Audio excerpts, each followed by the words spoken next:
Bismillahirrahmanirrahim. Assalamualaikum warahmatullahi wabarakatuh. Apa kabarnya anak-anak?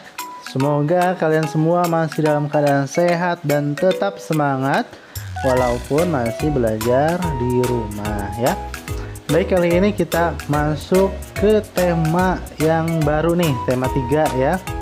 Bagaimana tadi penilaian subtema 3 di tema 2-nya? Bisa ya? Semoga kalian bisa mengerjakan dengan baik dan mendapatkan hasil yang maksimal ya. Sebelum kita mulai pembelajaran hari ini, mari kita buka pembelajaran hari ini dengan sama-sama membaca Bismillahirrahmanirrahim.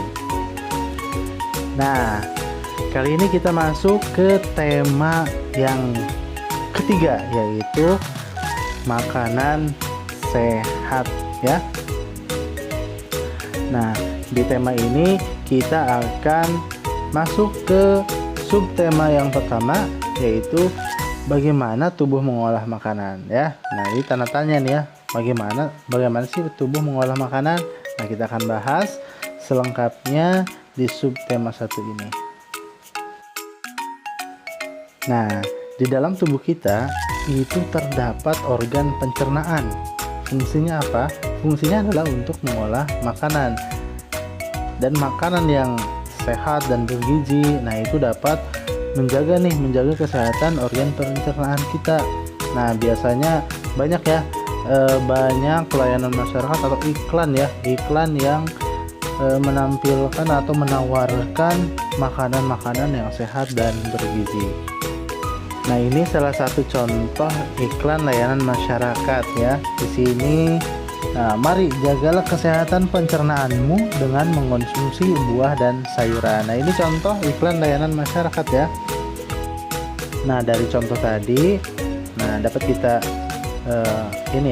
kita artikan iklan itu merupakan suatu pesan tentang keunggulan suatu produk atau jasa yang dibuat seseorang atau perusahaan dan ditunjukkan kepada masyarakat. Nah, dalam penyajiannya ternyata iklan itu disajikan secara menarik dengan kata kunci dan gambar sesuai tujuan iklan, itu ya. Nah, di sini juga ada tujuan iklan nih.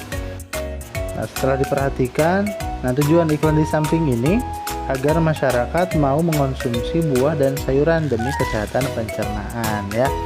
Berdasarkan penyampaiannya, nah perlu kalian ketahui iklan itu dibagi menjadi 2 nih ya. Ada iklan yang disampaikan melalui media cetak, ada juga yang disampaikan melalui media elektronik. Nah, kalau media cetak nih contohnya, nah sering kita lihat ya, ada surat kabar, kemudian ada majalah kayak gitu ya, atau ada brosur atau pamflet-pamflet. Nah, yang biasa lewat jalan raya nih biasanya ada ya spanduk kayak itu, banner. Nah, itu juga sama ya, itu adalah contoh iklan yang disampaikan melalui media cetak. Nah, kemudian ada juga iklan yang disampaikan melalui media elektronik.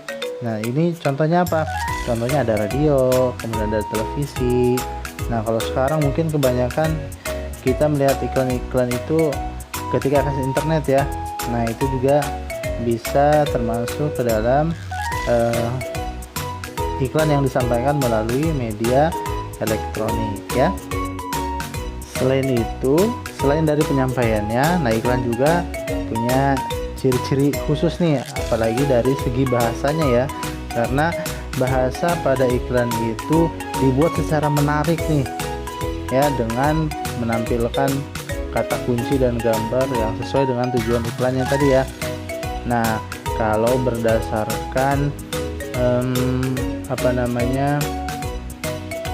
jenisnya nih, nah iklan itu ada 3 nih. Ada iklan gambar atau iklan produk ya, iklan produk. Kemudian ada iklan kegiatan, ada juga iklan baris. Nah, kalau iklan gambar, nah itu kayak tadi ya, jadi menawarkan produk, contoh tadi buah segar untuk kesehatan pencernaan manusia. Nah, kalau misalkan contoh iklan kegiatan itu ada namanya kegiatan, contoh ada iklan nih, di spanduk. Hadirilah seminar cara merawat pencernaan tubuh. Nah kayak gitu ya, itu itu contoh dari iklan kegiatan. Ada juga nih iklan baris. Nah, kalau di jalan itu yang iklan baris itu iklan yang isinya tulisannya singkat, jadi nggak ada gambarnya tuh, hanya tulisan aja udah, karena yang disebut ini iklan baris ya. Jadi cukup tulisan yang singkat memberikan informasi kepada orang lain gitu ya. Itu tadi jenis-jenis iklan. Kemudian ada nih tadi ya, melanjutkan lagi ciri-ciri bahasa pada iklan di sini ya. Bahasa yang digunakan pada iklan bersifat persuasif atau mengajak. Nah, tujuannya agar masyarakat atau konsumen tertarik dengan pesan yang disampaikan iklan tersebut ya. Berikut ciri-ciri kalimat persuasif nih yang digunakan sebagai bahasa dalam iklan.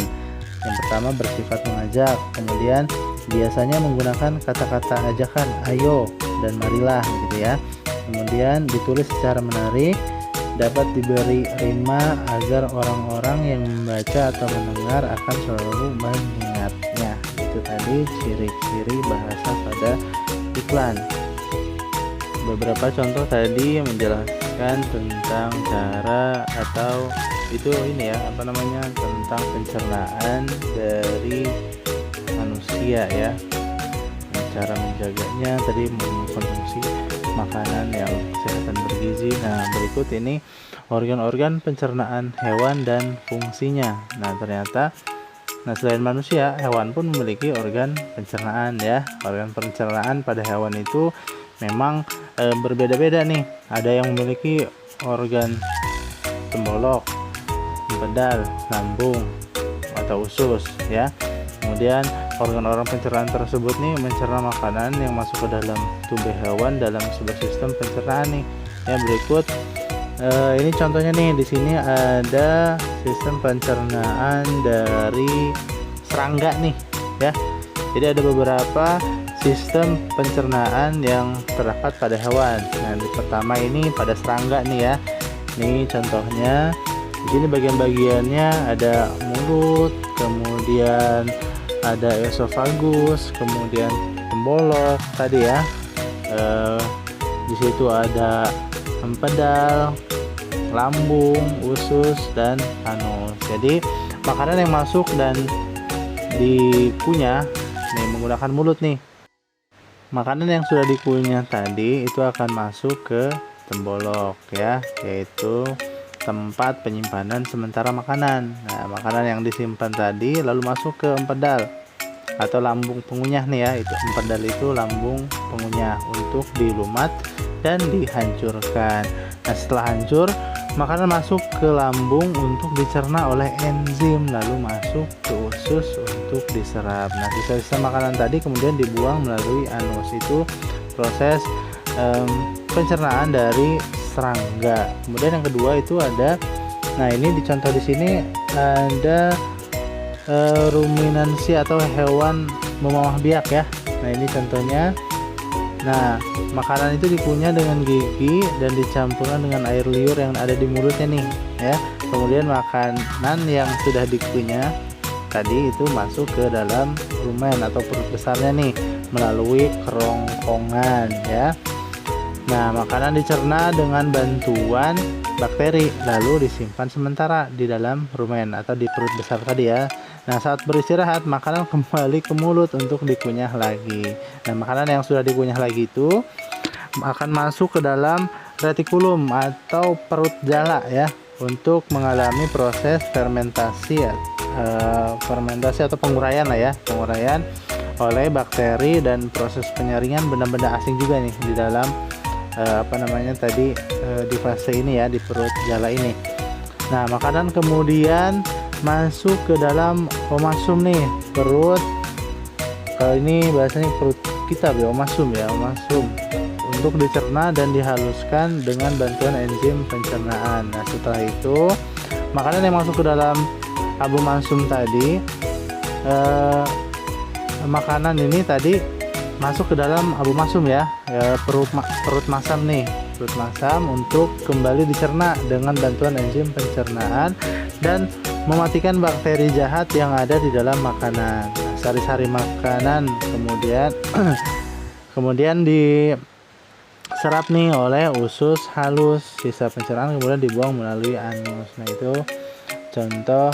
Ini rangkaian ya. Nah, kalau di serangga tadi ada mulut, ke tembolok, mulut ke empedal, ke lambung, usus, dan anus. Nah, untuk ruminansia ini dari mulut ke kerongkongan, kemudian ke rumen, ke mulut lagi, ke retikulum, omasum, abomasum, usus halus, dan terakhir ke anus ya. Ini. Nah, ada beberapa contoh juga sistem pencernaan.